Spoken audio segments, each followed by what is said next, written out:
Welcome to the Concrete Hood Podcast, where we delve into the real stories and experiences of those living in urban communities across this country. From the grit and grind of inner city life to the inspiring stories of individuals overcoming adversity, we explore the diverse cultures, struggles, and triumphs of the people who call these communities home. Join us as we speak with community leaders, artists, activists, and everyday people who are making a difference in their neighborhoods. We'll discuss the social and political issues that impact our communities and highlight the positive initiatives and programs that are changing lives. So, whether you're from the city or the suburbs, we invite you to join us on this journey as we navigate the concrete hood together. Thank y'all for tuning in to Concrete Hood Podcast, man. Today I got a very special guest, very special guest, very influential guest throughout the city, man. This young man, he made a huge impact on me the very first moment that I met him. I believe I met Fabyon back in 2019.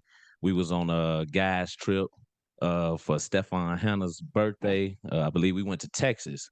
That's when I originally met Fabe, man. And originally when I was introduced to him, man, he was introduced to me as a friend, as an associate, as somebody who was important within my city. But by the time we left Texas together, this was my little brother, man. We had a lot of fun, man. We shared some good times out there, man, and we did it every year. We do his birthday, we do Hannah's birthday. It just became a annual thing, man. And now, we locked in, man. You know what I'm saying? And this is important to me, man. This right here, this interview right here, I believe is what's gonna take Concrete Hood podcast over the top, man. We got real Chicago natives, man, with real stories. This is real solid concrete hood shit we talking about on here, man. And we want to give this young man an opportunity, man, to really give his story, man. I want to dig deep and tap into some real life shit, man, because it's so much going on behind this man's name right now in this city, man. It's really ridiculous. And I want to be the first to say that I got him first. I got them first. I think the Instagram going crazy. I see everybody trying to get Mr. Harris on they podcast, man. But I got them first, man. So everything after me, man, we don't care, man. We did it first over here at Concrete Hood Podcast. So without any further ado, he really don't need an introduction, man. But I'm introducing my little brother, man, Fabyon Harris, man. Uh, Faye, what Big I want bro, to do with you today, man. What let's I do it. what I want to do with you today, bro. First, I want to give you an opportunity to tell everybody who you are, where you from, what your Chicagoan background, school you come from, high school. We gonna get off into the college part, but just give it up until to about high school. Uh, I think that'll be a nice introduction right there. Then we'll kind of go from there. So, big bro, I love you. Thanks for having me, right? And you got it first. But we gonna go deeper than high school. I'm from over east. I was born and raised over east. First crib was on St. Life Escanal, second crib 78 in Muskegon. I went to Myra Bradwell, real east side school. Like you get it? Like if you know over east, I went to Myra Bradwell and before high school, that grammar school, elementary school, however you say it, grade school, that shaped me into who I am right now. And it's like I was the pretty boy, will beat your ass, you get out of line, and play ball, run football, and and I got better with basketball. It's like I grew up. My first hit was a 96. I lost my mom. Somebody raped her and cut her neck. She was 9 months pregnant. We're gonna get right into it, big bro. And that messed me up. I didn't understand it because I didn't grow up with a daddy. I don't know my daddy. I became a good guy. All my brothers good guys. And it's like that shaped me to be who I am right now, the same little brother that you met, the same little brother everybody brag about, like, yo, he's so he do this, he do that. And because it's like my calling was to bring everybody together, us. Mm-hmm. I don't care about no separation. Me, it's like I don't care. You got some little words with him, this way, this way. I'm the one that can stop it all because I got mutual genuine relationships with everybody. And it's like, it's real that it like, no is no in a good way.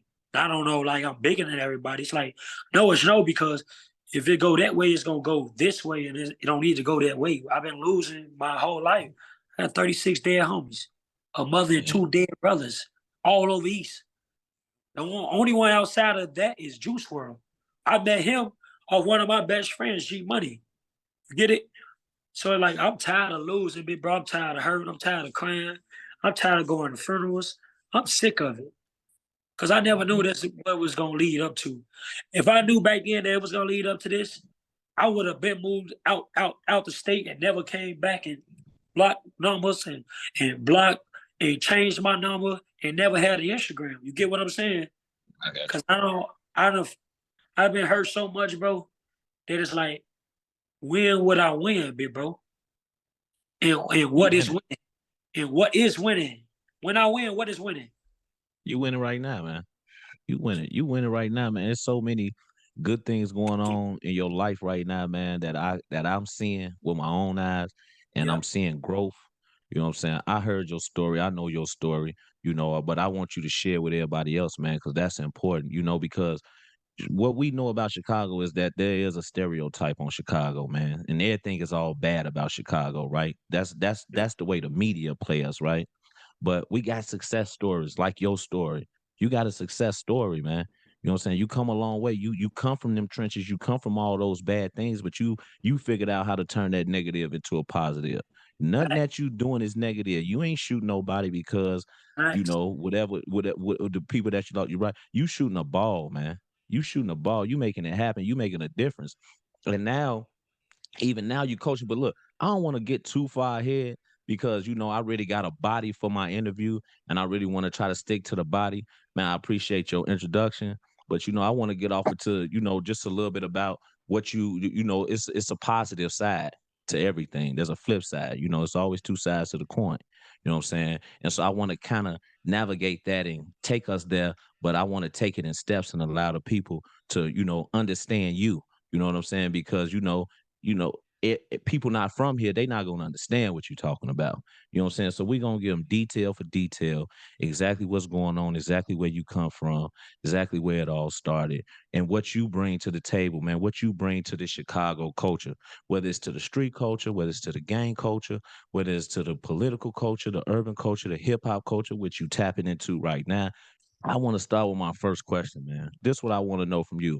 What was it like really growing up in the streets of Chicago? What is that Chicago street culture like from what you can see from your era? Because you're a couple eras up under me, but you from a very important era. So when I grew up, it was like a lot of from what I can understand now is 32 was like a lot of things that I was doing was like I was front line on a lot of shit. Day to day with G Fazo, day to day. Like every incident, I'm right there with my little brother. That's my little brother. And it was like I saw poverty, I saw drug dealing, I saw crack houses, I saw my own mother doing crack. Like I'm a crack baby. You get it? I told you, there's no filter with me. I done seen all this shit. And for me and my brothers to just be like real people in our environment and what makes sense for us, it was like everything to me. It's like I never had to follow nobody. And the person that I was following was like, he never led me like wrong. So I grew up bad. I was a bad kid. If people pulled my rap sheet when I was young, I was bad. But it's like I didn't have no real guidance. I lost my mom when I was 6. I don't know my daddy. My big brother, you know him. I grew up under what he grew up under. But everything he learned, he talked down to the second oldest. It's me. G. Fazo was the third oldest. Pharaoh was the fourth oldest. The one that got killed is the baby. Pharaoh not the baby. That's the baby. And like whatever he learned, he taught me. But what I was into everything. I was into just being a badass kid, just stealing, just doing bad shit because it's like I didn't have no guidance outside of my home. Inside of my home, it was straight structure. But I want to say this to kids. Everything I chose to do, I chose to do that. I was never forced to do anything. I chose to do that. So everything outside of that address that I used to live in and grew up in, I chose to be that kid. But when I started getting older and started seeing things different, it's like everything I was doing was wrong, my part. Because I never followed nobody. Everything I chose to do was wrong was on my part. So I was really misleading myself. It's like we all got two people. We got this person, like, no, don't do this, don't do this. And we got this person, do this, do this, do this. I was letting this person like tell me what to do, but I know what's right. But I'm like, I want to do wrong, but I know what's right. So I was misleading myself. So everything you see right now is like that person.